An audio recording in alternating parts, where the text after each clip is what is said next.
Edi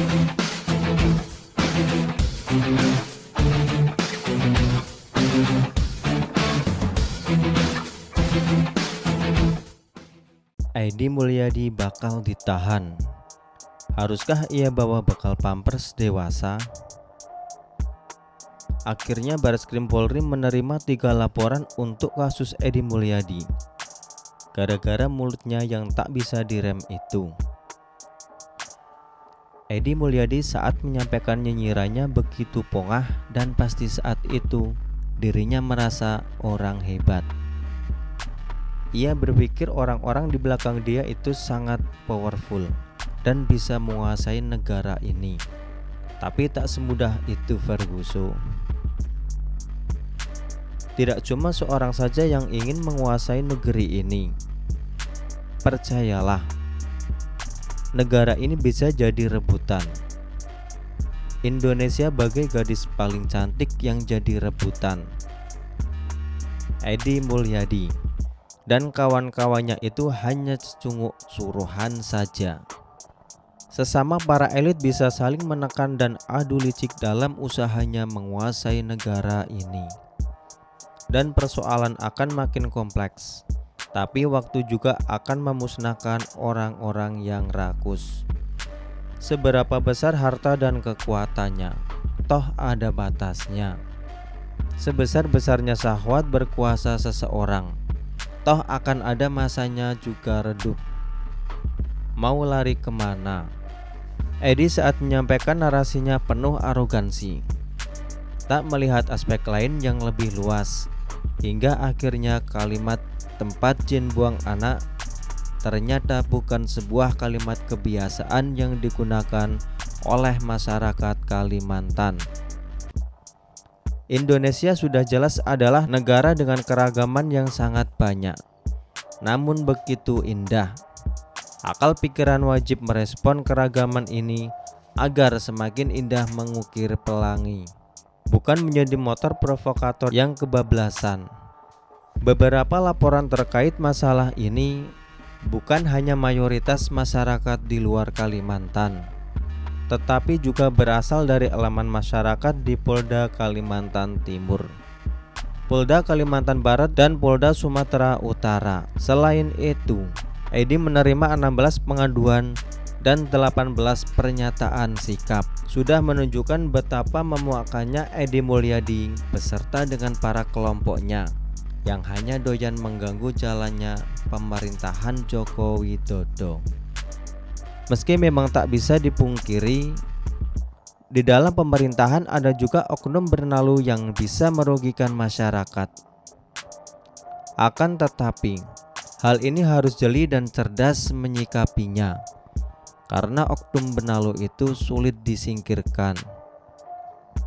Mereka sangat licik, tapi tetap harus berusaha.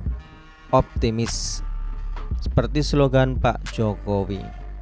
Berbeda dengan si Edi Mulyadi dan kawan-kawannya yang selevel. Mereka ini jelas adalah benalu negara. Omongannya yang gak cerdas itu mudah dibidik. Tetapi oknum benalu dalam pemerintahan ini perlu berhati-hati. Ini perlu kehati-hatian. Apalagi para benalu ini punya banyak logistik yang melimpah. Dan bukan cuma itu, mereka licik sehingga Jokowi pun seperti tak tahu gelagat yang berbahaya ini. Kembali ke Edi Mulyadi. Jadi ketiga laporan tersebut ditarik Bareskrim Polri hingga tanggal 26 Januari. Penyidik menaikkan status perkara dari penyelidikan ke penyidikan.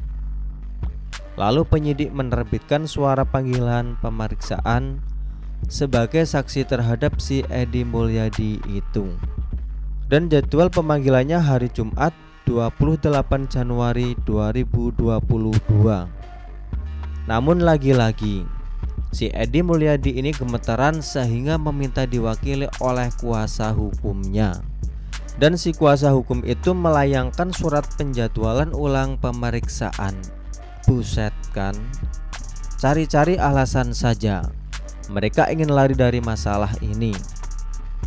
Mereka rajin nyinyir dan provokasi, tapi begitu bikin blunder, rupanya ingin lari dari tanggung jawab. Edi Mulyadi dan para kelompoknya ini waktu Pilkada 2017 dan Pilpres 2019 telah melakukan kampanye yang begitu brutal. Lalu begitu banyak terjadi kerusakan di masyarakat. Apakah mereka mau bertanggung jawab? Tentu saja mereka ini ingin cuci tangan, bebas melakukan kerusakan namun tak mau bertanggung jawab.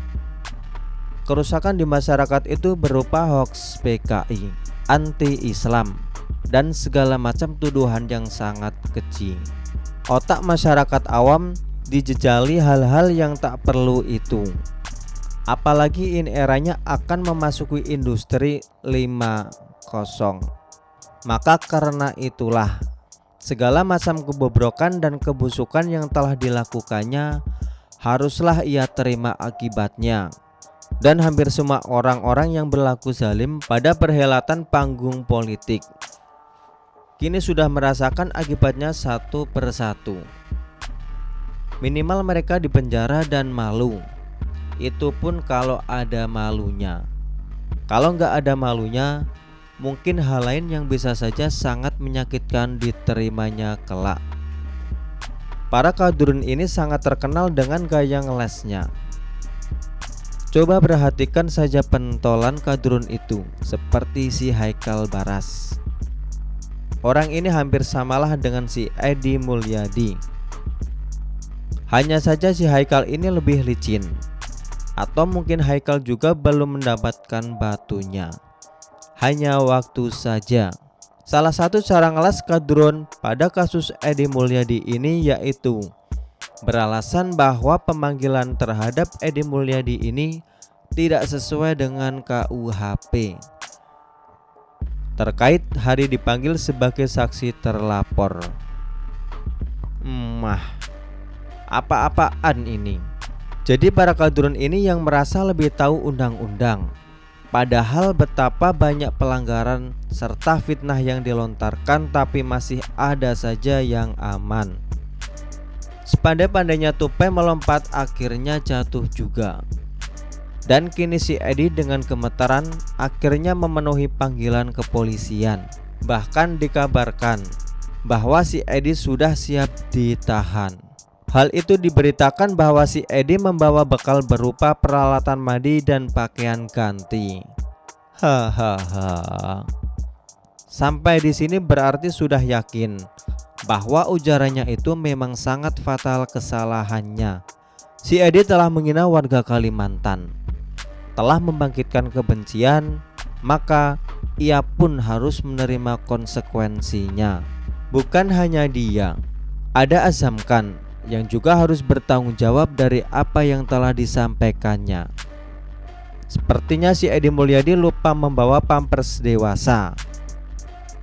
Atau para pembaca ada yang mau donasi pampers buat si Edi Mulyadi? Silahkan. Hahaha. Mungkin apa yang dilakukan Edi Mulyadi ini adalah karma yang harus diterimanya. Atau para kadrun yang pernah menzolimi Ahok atau memaksa Ahok menjadi tertuduh sebagai penista agama akan merasakan akibatnya. Meskipun Ahok telah berusaha melupakan kejadian itu, hidup ini adalah sebab akibatnya.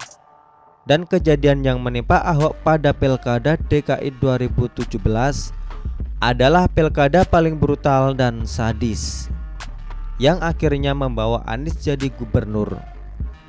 Bisa jadi saat ini Anies merasa aman-aman saja terhadap ingkar janjinya dan ketidakbecusannya di Jakarta ini.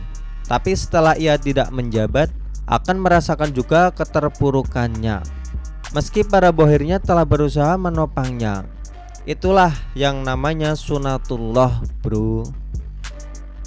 Pada Pilkada DKI 2017 dan Pilpres 2019, Edi Mulyadi dan kawan-kawannya juga ikut terlibat dalam sebuah kampanye yang sangat brutal.